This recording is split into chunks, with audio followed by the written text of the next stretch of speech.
Hey everybody, welcome to STS, a show where we talk about all things in the very small world of parkour. I'm Coach Renee, got Coach Tom here. What are we talking about today? Today I wanted to address the manpower gap, legendary manpower gap, originally done by David Bell and Foucan.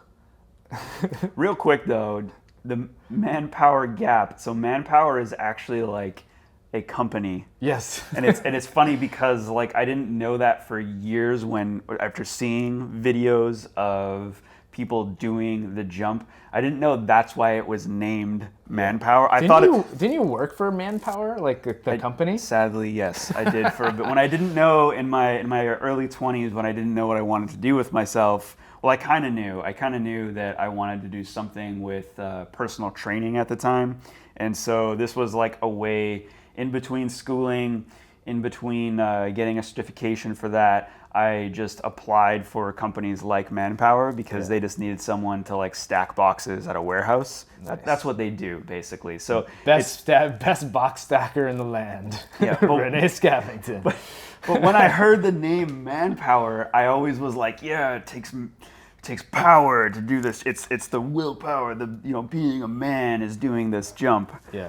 No, it's just the name of the company. Weird. So anyway, I wanted to bring up Manpower because there's a lot of recent achievements that have happened over Manpower just in the last few months, and so I wanted to address them. And I guess the first thing that happened was somebody corked it. So they corked over the gap, although there's some controversy there, so maybe we'll address that in a minute. Somebody did double side flip over the gap. And then even like just the other day, somebody did a 360 front flip or a vortex front flip, I think some people call it. So all like incredible achievements and the first time that has been done over this gap. But I guess the important thing to remember is that it's really just a big drop. True. Like it's very easy to make the gap in terms of the distance because, with a little running approach, it's not too difficult to cover it. A lot of people do it standing. So the gap itself is not massive. It's more the scale of the drop and then the consequences if you do happen to short it. Which has never happened. I hope never happens. But I guess it brings me to, okay, so let's talk about the build. So I'm gonna butcher his name, Chuke. He's one of the Wizzy Gang members, which is a French team. Did you even say that right? Wizzy Gang? Yeah. Yeah, I think so. Okay. Wizzy Gang, YZ Gang, I don't know, maybe. Anyway, this guy, he's like 17.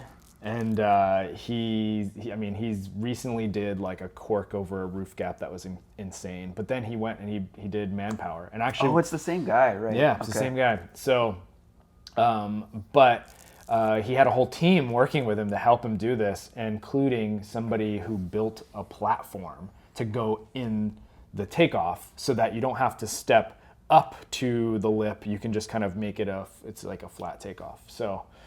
Some people are like kind of calling this out as like, is this really parkour? Because, spot modification, is that really part of our ethos of as a sport, as a culture? Do we build our spots?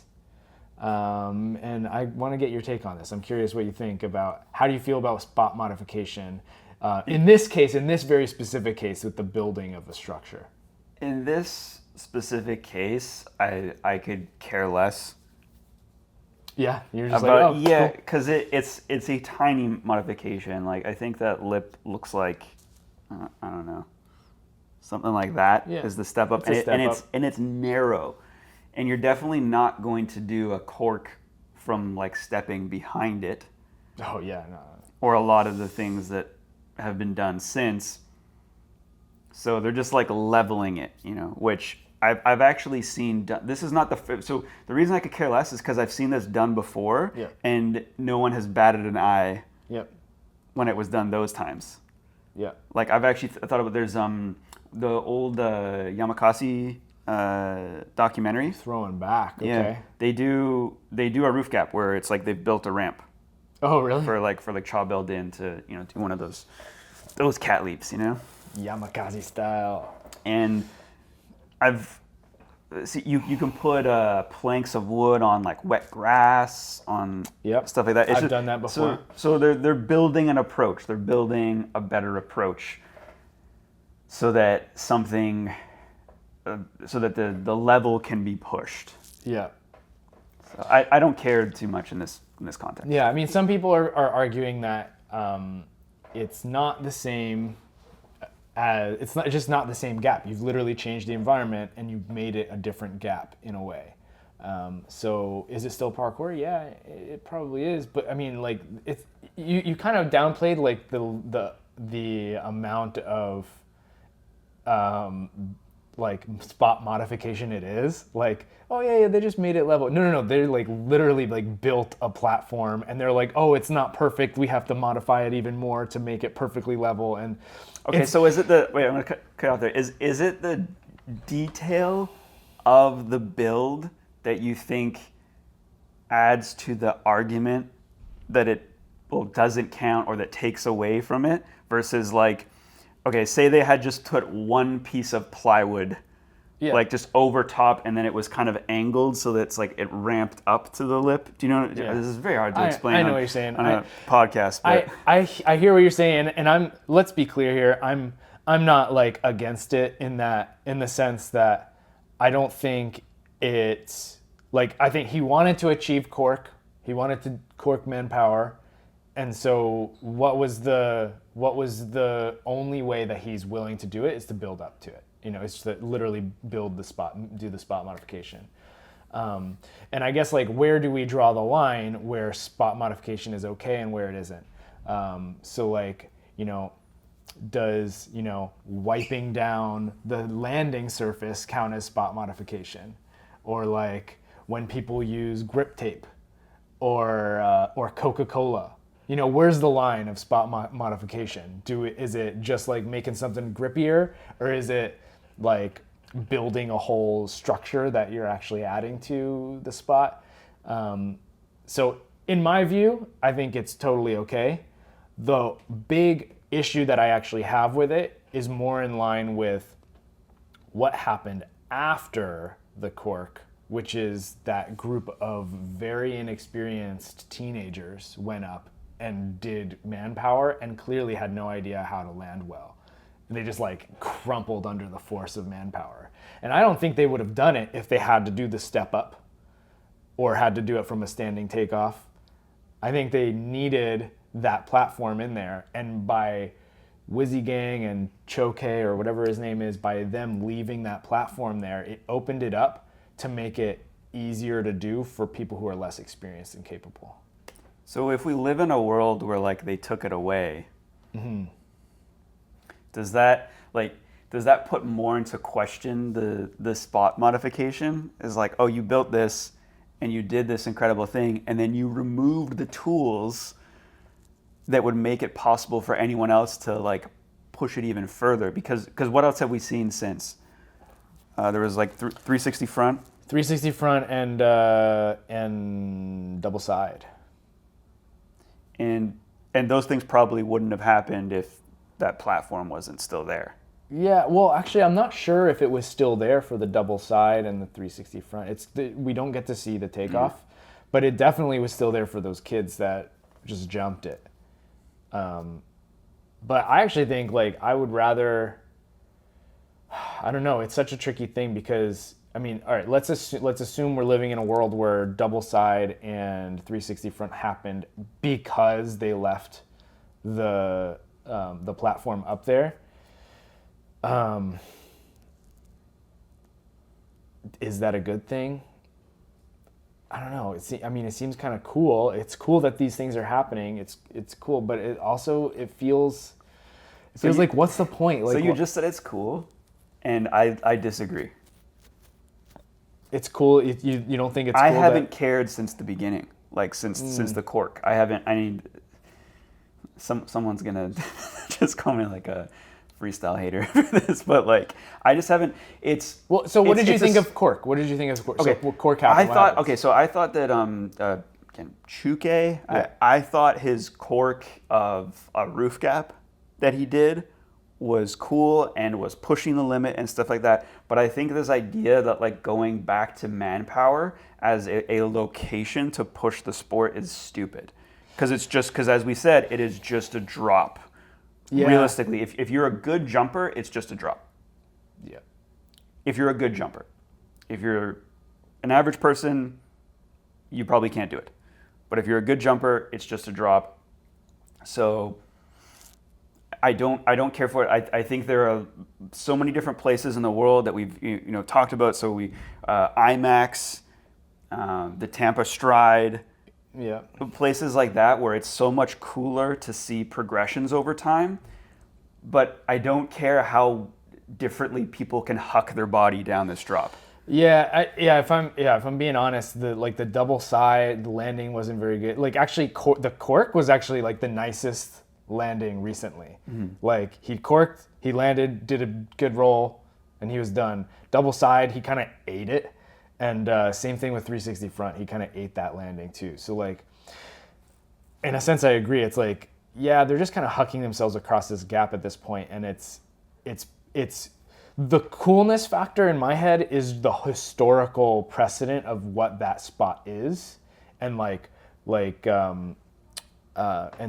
could potentially move this into our next topic here, which is talking about Sebastien Foucan and some of the founders' history about the gap. But Sebastien just put out some interesting information about the history of the sport, and I think we should talk about that. But I mean, Sebastien mentioned in the Modus podcast that they would joke about, oh yeah, imagine doing like this flip, this crazy move across the gap. Ha ha ha, it's just a joke because there's no way anybody would do that, right?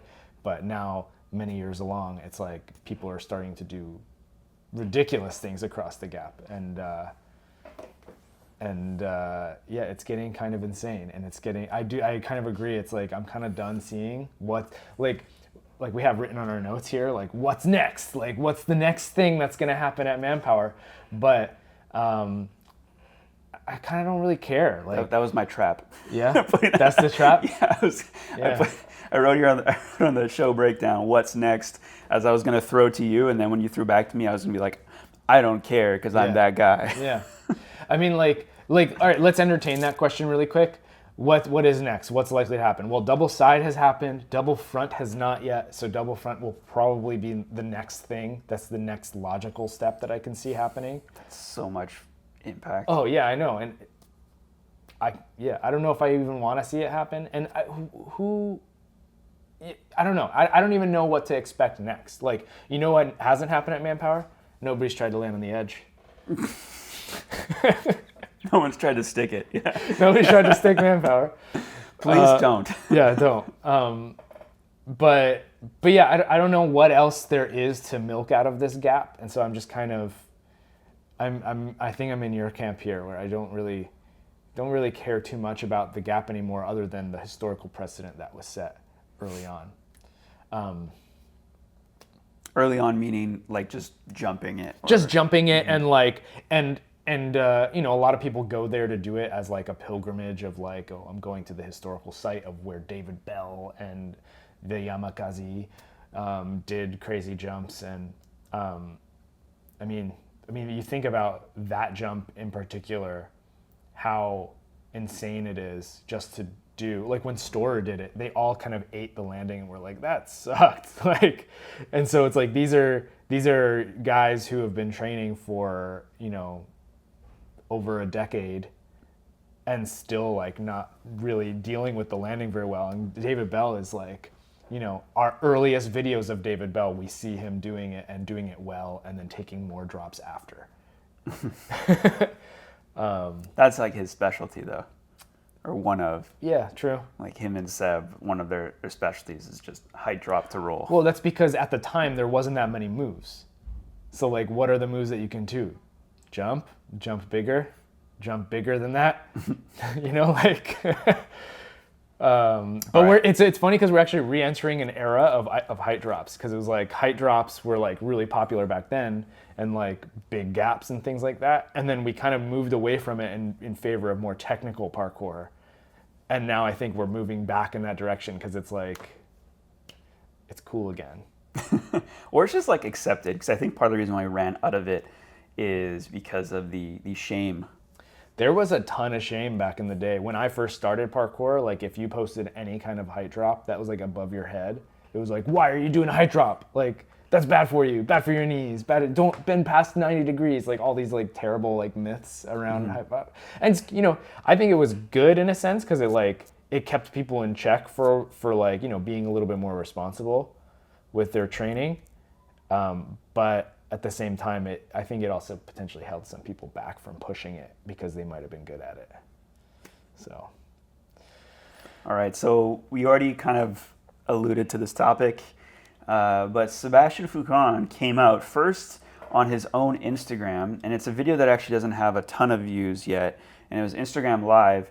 I actually downloaded it to my phone because this kind of stuff that he started to talk about here, I got the vibe that he's gonna want to take this stuff down.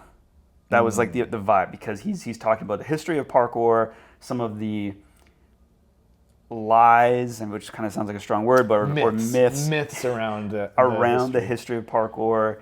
And I just thought, okay, there's no way he's gonna keep this up, so I need to download this so that it's saved, so that we have it. But then he goes on the Modus podcast and That's the name of it. Modus Podcast. Interesting choice. I don't get it. This is a Modus Projects, Modus Podcasts. I don't know. It's kind of like a play on words or so. So anyways, goes on the Modus Podcast and basically tells the whole story again. Yeah. Very, very publicly on a more public platform with Giles and Keelan. And gets into the history of parkour, gets into the naming of it, and I just want to know, first off, like what was your biggest takeaway from the whole thing? It's like a 3-hour talk, so there's a lot. Okay, yeah. So let me just start by, when I watched the live, it actually kind of messed me up a little bit, because like mentally, like I was kind of messed up from it, because I mean, this is the actions of that Sebastien and the early practitioners took in the beginning have fundamentally shaped my life in such a profound way that you know, I have these myths and these stories about what the history was like, and he kind of changed that a little bit when he went on the Instagram Live. And so my biggest takeaway is just like, nothing is as it seems, and like there's so many holes in the story that we just never were told, and so it's so refreshing to have him come on and try to fill some of these holes, and he talks about it as talking about his story. So it's, you know, because his story is different from David's story, is different from anybody else in the Yamakasi or other early practitioners. So my biggest takeaway is there's still so many holes to be filled, and there's still so much question about it. But even more importantly is like, or actually maybe not more importantly, but another takeaway I had was the naming schemes, and the cool takeaway for me was that the original name was Parkour, with a C and an S. Parcours. That was the original name that they all called it. According to Sebastien and his perspective, that's what it was called. And just real quick, because he talks about this in his Instagram video, but they don't really touch on it in the Modus podcast, at least I don't remember, right. is where that word came from, is the Parcours du combattant, which is from the natural method, which isn't new information for us. Might be new information for you watching this, but that's kind of something known, is that the word parkour is not a real word in French, and that it was taken from that. Yeah. From Parcours du Combattant, which means just literally like the path of the warrior. And that was like the French military obstacle courses that they did. And that was taken from, inspired by Méthode Naturelle, or the natural method, from Georges Hébert. And that's where Sebastien and some of these guys, they went to the library because there was no internet. They went to the library to check out the natural method books, and they're in it, there was like, they would try to copy what was being done there. So it's like the origin of parkour is like a bunch of like teenagers, kids, going, like looking at like these historical movement like methods and being like, this looks cool and fun, like let's do this. And I'm clearly simplifying it, but it's so much more, obviously so much more to that. But yeah, I found it really interesting, and each person kind of contributed in their own way. Like Sebastien was a very playful person, and so he was very play oriented in the way he practiced. But then like David was like the mentally strong guy who was like, I'm gonna do this, and be strong about it. And then Jan was another guy early on. He was like, I'm gonna, I think we need to train. We need to do repetitions, so like over and over and over and over and over. And so like everyone kind of contributed in their own way, but then it caused, like, nobody recognized each other's contributions, and that's what kind of caused all these splits and things like that. So the name Parkour with a C is something that he repeats a number of times. Yeah. Because, and again, like this is the new part. So again, the part of like where some of the ideas for parkour came from and what inspired the word, that's all been talked about before. But the new part, or at least new for us, is that they were using parkour with a C. Yeah. For quite a long time. To the point where Sebastien has, like, he made the very first parkour logo, and it says parkour with a C and an S, and that's like the logo. And then later on, using the same like style of logo, he changed it to make it say Yamakasi, which was then like a group of people who are practicing parkour, or what they eventually started calling l'art de déplacement, which means the art of movement, essentially. Or a lot of people just call it ADD for short. And that's, to this day, like many of the Yamakasi refer to it as ADD. Whereas David then kind of went back to the root but changed the way the spelling was to call it parkour. And then Sebastien gets into his thing that he now just kind of like apologizes for is free running. And it's funny because free running, when I started parkour, the argument that was always made, and when I say I started parkour, this is 03, 04, the argument that was always made is that free running is parkour plus freestyle plus, so that includes flips, spins, tricks, things that are not efficient, things that don't necessarily get you from A to B, which was not actually his intention. No, his intention was more just like, and I mean, we're speaking for him in a sense, but early on when free running was coined, that term, it was he always presented it as like, free running is following your way. And then free runners, like people who do flips and things like that, always took that as like, oh, free running is anything. It's kind of like whatever I want to do. And in a sense, it's like, yeah, they interpreted it the right way, because they started, instead of getting bogged down with definitions of like, oh, that's not parkour because you did a flip, they're just like, whatever, I'm doing free running, I'm following my own way. But I did find it very interesting that he almost regrets it. Like he almost, like, it comes off as like an apology, particularly because I think he says sorry on like the Modus podcast. Yeah. He says like, sorry, like I messed it up, and it's like, you kind of did. Because this is like still one of the biggest like debates in the world of, I have to say, what we do. I would like to say the world of parkour, but some people would take issue with that. That's a shrinking minority. Yeah. Thank God. But it's a big problem with just trying to spread parkour and trying to to get it out there is like, well, there's 2-3 names that we're going by, and it like if you're trying to, it would just be so much easier if it was all like, let's take another sport, like it's like soccer and football. Well, they all kind of end up being the same sort of thing, but you can kind of say soccer anywhere and someone gets it. It's like you should be able to say like parkour anywhere, and someone shouldn't say like, oh, you mean free running, or or what's the difference or whatever. And it's I've always struggled. I've always like been annoyed by like, I mean, you go to a lot of people's like Instagram bios and it says parkour and free running, or like, I'm a professional parkour and free running athlete, and it's like, are you doing 2 different things, or is this really one thing that you're doing that you're just calling 2 different things whenever it's appropriate, whenever you think it's appropriate to call it the other thing?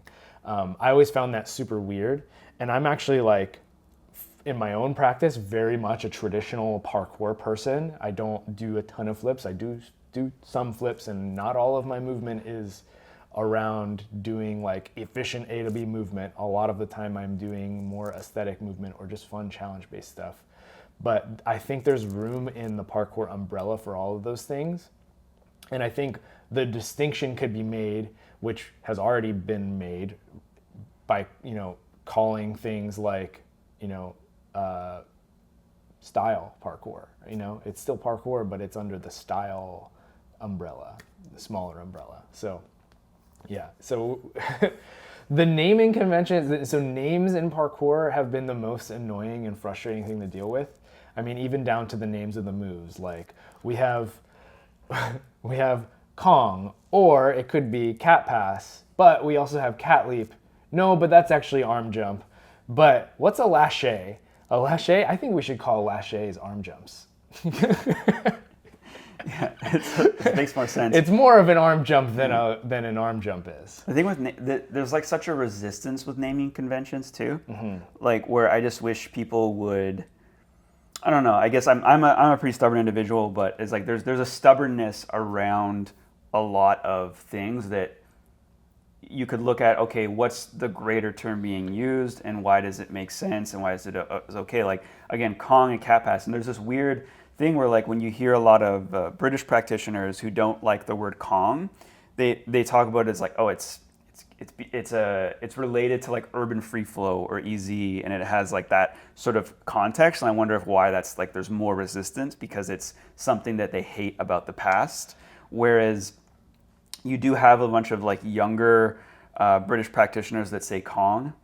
Yeah. And it also sometimes slips in there, like people that predominantly use cat pass, they slip Kong in there into depending on what the combination of moves is. Yeah, well, and then like, it gets more confusing. So yeah, I mean, like Team Fat uses Kong, and then even like recently Project Underground, they were using the term, like they were using some like of the new age terms and some of the old terms, and I wonder if it's going to continue moving towards new age terms, because as younger practitioners are coming up in the sport, they're learning the new age. Just to say like what you're referring to is they say arm jump, they say cat pass, but then when I say they, I mean whoever was posting the challenges for Nova City Project Underground, and then they say polecat. Yeah. So it's polecat, which is what we would say like the cat leap position or cat hang, and then there is arm jump, which is the same thing but used in a different, but they don't on a wall. But they don't say pole arm jump. No. Yeah. Or pole arm, it's because it sounds silly to me. But, and then there is cat pass, right? Which is what we would say Kong. But even people who are very hard line, like it's called cat pass, they'll still call it a Kong gainer. So it's like, I don't know. Anyway, we can go on for a long time. This is a whole other topic and everything. But I guess kind of coming back to coming back to the history of it. So Seb coined the term free running, and that's kind of like became his thing, even though he was probably still just doing the same thing he had always been doing, which was parkour. That's what he says. That's what he admits to. He's like, he didn't change what he was doing. It was more just like disassociating himself with the other guys that he had come up with that he was no longer close with. Yeah. The funniest thing in my head about this whole thing was that the founder of free running has said that he's not actually a big fan of the freestyle competitions. Mm-hmm. So like he's super into tag. So like he's really into world chase tag and tag based competition. But he said he's interested in speed. He really likes speed because it's so raw and like it has a lot of the elements of the early parkour mindset, and then also like skill. He thinks is really cool because he didn't really go into depth of why he thinks it's cool, but he thinks it's cool. But he said he's like, the flips, not so much. But the founder of free running doesn't like free running competitions. What do you think about that? It's like we're kind of like laughing about it and saying it's funny, but I also kind of feel like if you are a free runner, freestyle parkour athlete, well, he's always mouthfuls. Yep. I mean, we do need to eventually just switch to parkourist, but anyways, if that defines you, and you also as part of that looked up to Sebastien Foucan, and that's part of your story, this has got to sting a little bit. Yeah, I could see that. I think this has got to be a bit of it, because even when they were talking about the things done on the Manpower gap, and he's just kind of like, he's not really interested in like seeing the sport pushed that way, blah blah blah, you know. Mm-hmm. But then he does say things that, you know, his favorite athletes over time, both of them, Daniel Labaca and it was Chase Armitage he's referring to. He says he goes just by Chase, but Daniel Labaca and Chase Armitage were like his favorite like athletes that kind of like change things, and they're both like very heavily like freestyle practitioners. So that's true, but they also, especially Danny, had a very solid foundation. He could do everything basically. Mm-hmm. So, both of them. Yeah. I mean, I would say Danny even more than Chase, but still, Chase was like also a very well-rounded athlete. But I guess the reason I find it funny is because I've for a long time been against the term free running. I just think it is a poor descriptive term for what we do. It's probably better if we're looking at like what was Seb doing. Mm-hmm. Free running sounds more like, like the way that Seb moves. Okay, yeah, he's moving freely. He's doing a lot of basic, you know, parkour stuff. He's jumping and stuff like that. Mm-hmm. But what free running became is like trick-based movement of like flips and spins and freestyle lines, and I feel like a lot of the time freestyle lines turn into a weird showcase. Not that I'm not trying to downplay it at all. It's like I really love the way that people are pushing, using their bodies and using the environment and mixing those two things, because that's what makes our sport so unique. But I find I find free running, the term, a very poor descriptor of what people are doing, because there's very little running that happens.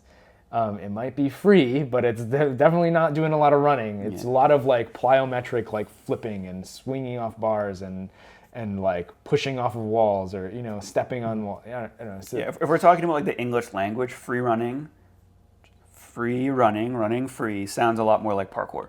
Yeah. Just in terms of like, if you told someone like I do free running, and you just had to like picture, like close your eyes and picture what does free running look like, those two words together, it's like it's either something like very strange, free running. So years ago, I was in a commercial for it was like a NASCAR commercial or something, but I was chasing like these skaters, and the director came up to me and he's like, "Oh yeah, man, I hate it when like there's a chase scene and somebody does a flip, whatever, you know, like that parkour stuff. Like, no, like it's the free running that really like." So he had it backwards. No, he had it backwards, and I had to just kind of like, yeah, I understand what you're saying. I know what you're saying, but I didn't want to correct him. Like, it's not, that wasn't my place to do it. But it was just more like I needed to know what he wanted. But I found that hilarious, because it's like, yeah, a lot of people, like, they think of free running. It's like, oh, free running is like getting from one point to another. Parkour, that's the abstract term that I don't know what means. That must be the flip stuff. Mm-hmm. So people get it confused. That's why we just need to like drop free running as the term. And I've been a proponent of that for a long time. And that's a big takeaway from the talk, or Sebastien coming out and giving this history talk is just saying like where it came from, that he kind of feels like it was a mistake. Yeah. We didn't talk about art du déplacement. That's the thing, and that's like less mistake, because that almost like art du déplacement is kind of like all in, because what he says they were doing before is like parkour was part of it. Parkour with a C was part of it, but they were also doing like a bunch of physical training and other things, and like all together it was like art du déplacement. Yeah. Well, okay, so let's say we get rid of the term free running. Yeah. What? I think we've been part of that propaganda for a while. Yeah. Okay, but let's say as a culture we finally accept, okay, free running, free runner. It's not the term we want as like associating with our sport. What do we replace it with? Because there is a distinction between like people who are, there's a difference between Brody Pawson and Choke. The 17-year-old kid corking off of stuff and doing cork gaps versus Brody Pawson who's doing like big gaps and like speed climbing stuff, So there's a difference between those two things, but I do think that they fit under the same umbrella. Is that umbrella parkour, or are they two separate umbrellas? Well, I think this just nicely brings us into our next topic here too, where another podcast that was aired recently by Tempest Freerunning has Jeffy and Gabe Nunez talking about Kings of the Concrete, the new competition coming out. But something we found interesting in the language choice was Jeffy comes out and refers to the competitors as freestylers. Freestylers. Very interesting. So you have Tempest Freerunning, who has used the word freerunning for a long time. Obviously, it's part of 15 years, I think, is how long they've been around for. And they've often said freerunners, but now you have one of their newest spokespeople, one person you could put as like the future of Tempest, saying freestylers instead of free runner or free runners. And I like the term. I think we could say that we have a lot to do with the popularization of that term. We don't outside call people or outright call people freestylers, but the term like freestyle or style comp, we started when we did NAPC. Yeah. So it is, and it's kind of cool, like to see that it's been accepted. So it's widely used as like style comp, speed comp, skill comp. Yep. Yeah, and people will call it freestyle or style, but either one is kind of what we intended when we were bringing it back out of the coffin. Because I think we should mention that freestyle parkour was a term that was actually originally coined by Urban Free Flow, and as much as that company and the owner of that company was shady in their practices, a lot of people, when they first said freestyle parkour, absolutely hated it and trashed them for trying to do anything different. Years later, I don't remember how we came to use the term style or freestyle for a competition, but at some point, I think we just kind of decided we should just bring it back. I think the times have changed so much that people are going to be more open to it. Like, we were already doing competitions before people thought competitions should be done. So it was kind of in our nature to go against the mold. Yeah. Well, we were also calling it the North American Parkour Championships, not the North American Parkour and Freerunning Championships. That's true. And so we were already on this path of everything is under, these two styles are under parkour styles. These two disciplines, these two ways of interpreting parkour are both under parkour. We're going to call this one freestyle and then traditional parkour. Yeah. traditional. I'm actually a fan of calling it traditional parkour. I also don't mind just shortening it to parkour. But yeah, like, I mean, I think it's a useful descriptor. Like, other sports have it. You know, there's skiing, which is the umbrella, and then there's different types of skiing. You have you have free skiing, you have downhill skiing, you have moguls, you have all these different types of skiing that are under the skiing umbrella. Same thing with rock climbing. You have trad climbing, which is short for traditional, and then you also have sport climbing, and they're practiced in very different ways, but they're both doing the same activity essentially. You would say you climb, Yep. and you would say you ski. Exactly. So I think that Also, no one says they parkour, but they should. it's time. Yeah, sure.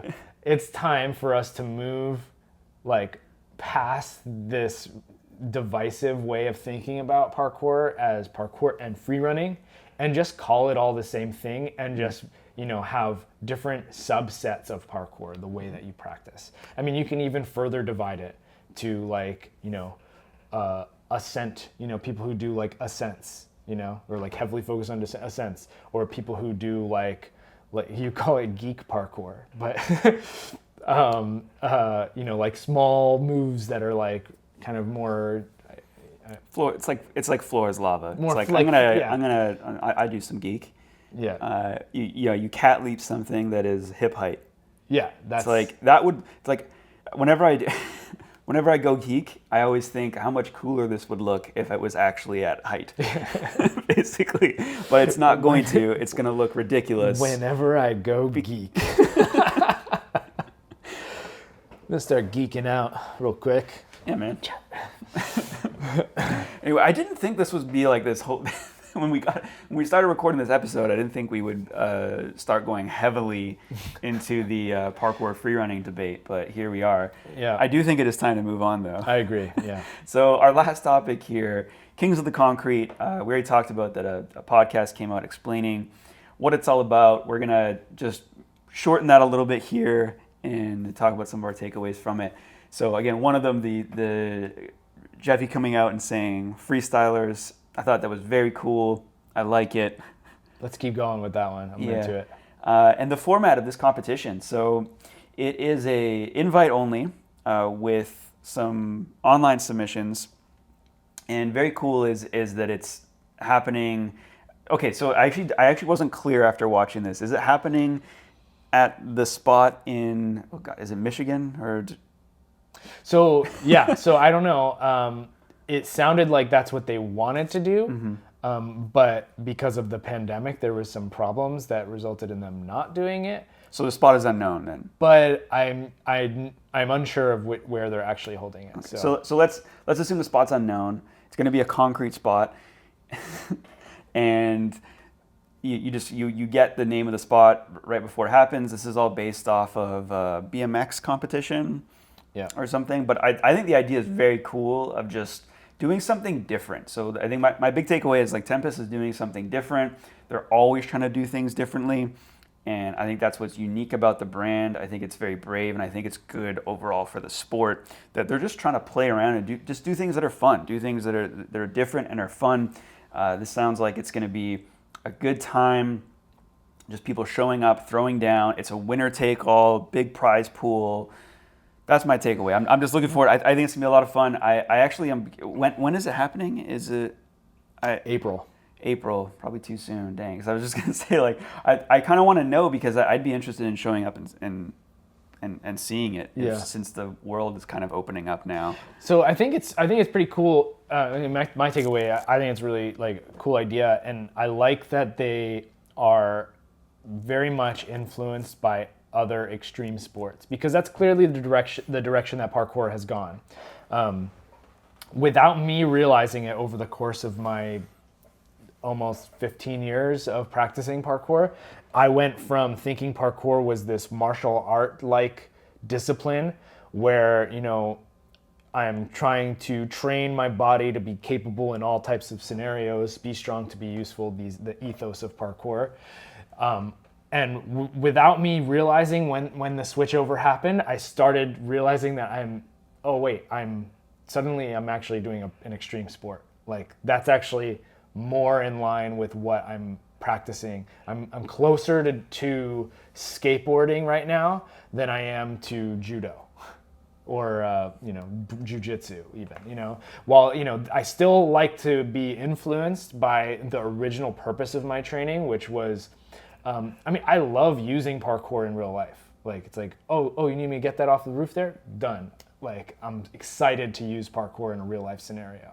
But I also realize, like, if that's what I'm waiting for to use my parkour for, then like I'm gonna be waiting for a long time, because it's like those things just aren't coming as often as I'd like them to. Yeah. So what's the reality is, like, I like doing parkour, so I'm practicing it as an extreme sport in the way that all these other extreme sports are practiced. So it's really cool to me that Gabe is talking about Kings of Concrete being influenced by this cool BMX competition that was invite only in this pool or whatever. So the influence there is very important for the future of parkour, because that's what kids coming into the gym think it is. They don't come into it thinking like, oh, can't wait to be strong to be useful.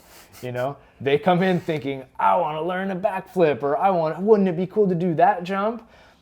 That's the way that's their mindset coming into it. Or it's playful. They just want to climb on stuff. Yeah, sure, it's playful. But either way, it's not like this. It's not the same discipline that we were sold back in 2007 for me. It's different. It's totally different now. In fact, like going back to Seb really quick, he even mentions that he doesn't really practice parkour in the way that it's currently practiced. He practices parkour in the way he originally practiced it. And so like the parkour has moved over here, and he's still over here doing the way he originally did. So the culture has changed, but he hasn't. And maybe he has in some ways, but I found that interesting. Yeah. So the last thing I guess about Kings of the Concrete, if we can go back to that again. Yeah, I keep going back to that. is we have this kind of something that struck me is they're doing something different. And it made me think about the future of competitions, because right now we actually have I'll go ahead and say we have a lot of copycatting. Mm-hmm. I think some of the things we did 8, 9, 10, how many years? Almost 10 years ago now. Yeah. And we kind of changed and built on a bit. And those were copied off of ideas too. Like a lot of things we've done haven't been original. But there hasn't been a lot of change. There's been a lot of other leagues that are either doing skill speed style or just speed and style and calling them that, mm-hmm. and doing very, very similar formats. But there isn't a lot of innovation, or even just like one-offs. Just the idea of one-offs. Like we were watching a lot of like skateboard content recently, and like watching like thrasher competitions where it's not part of like a circuit or a league or even like really sport. It's almost just like this entertaining off sort of thing, and I really like that. And so I hope that Tempest and other brands continue to do like this. To me, this would be like very on brand for like Store to do something. So they have the Store Awards, but it'd be very on brand for Store to do like just a stick competition, mm-hmm. but like a public one. Not just with the members, like or an invite only stick competition. Mm-hmm. For money. Like they do vlogs and stuff. I get it, where they've done ideas similar to this, but to actually, plan an event as a one-off, like original, almost like narrower scope idea, instead of trying to cover like skill, speed, and style. Just like you already said, different forms of parkour. Like I think we need an ascent only competition, not a descent only. That sounds. Yeah, that sounds terrifying. Like a recipe for disaster. But yeah, something like ascent only, or stick only, or if it's like freestyle, like just maybe not freestyle lines, maybe like a big trick only. I think is something that's been thrown out there too. Mm-hmm. Yeah, I think innovation is there's lots of room for innovation here, and we can grow parkour, and we need more events that feed the culture. And I feel like Kings of the Concrete is one that is feeding the culture in a unique way, and I think that's exciting. And I'm excited to see it. I hope they film it and broadcast it, or do something with with it. Don't just keep it to themselves. Well, that's they're not going to do a live stream, but Right. but they are planning to do film broadcasts. Actually, like Gabe kind of threw shade on live streams a little bit. Oh, did He he? said like, oh, we haven't seen them done well yet, and I was like, he's not wrong, really. There's been a lot of like our own live streams and other events where I've seen things I've liked, but it takes more budget often. Yeah. More people, more budget, more time, more planning to really pull it off to make it look like a big sport. So if they want to, and I'm just assuming that they're saving a lot of those funds for like their prize pool instead of doing a live stream. That makes sense. Yeah. All right. I think that's it for our topics today. We got 3 of those covered. We could go into topic 4 and just talk more about naming culture and all that. But we probably talked about that enough.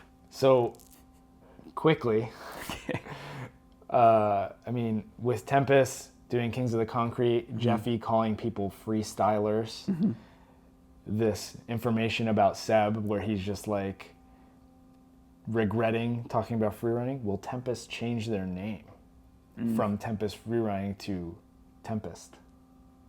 Or something like, will they just drop free running altogether? Because it's almost like Facebook, where it's like I'm thinking of, I don't know if this actually happened in real life, but real quick. Yeah.